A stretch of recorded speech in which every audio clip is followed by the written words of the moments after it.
Hey everybody, what's up and welcome back to today's video guys. And today guys, I'm going to go ahead and be showing you how do you find plugins in GarageBand.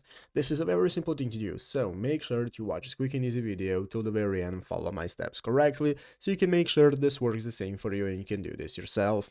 But yeah guys, let's get straight into it. So the first thing you want to do is go ahead and open up the official GarageBand application on your mobile phone if you've not already. If you do not have the application, just go to the App Store and download it, and after opening it up you'll be greeted by this main page right here, which is the home page of GarageBand, where you can get started finding all the instruments that you want to play. You can get started opening up the audio recorder and so on.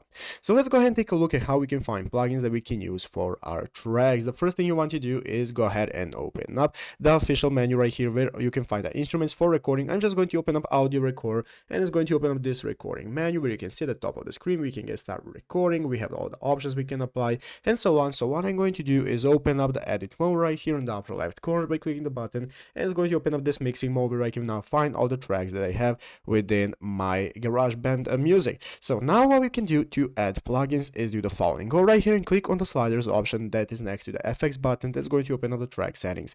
In the track settings we can now go ahead and scroll down, and as you can see there is an option right here that says plugins and equalizer. So what you want to do is click on plugins and equalizer, and here you can find all the plugins that you have. You can click on edit to go ahead and select what kind of plugins you want. You can even add new plugins, but you have your compressor, noise gate, enhanced tuning, and so on. All of that available right here, and here are all the plugins that you can choose which you want to use. But yeah guys, basically that is how to do it. So I hope this video was helpful. If it was, make sure to leave a like, subscribe to the channel. So guys, thanks for watching, take care, and bye.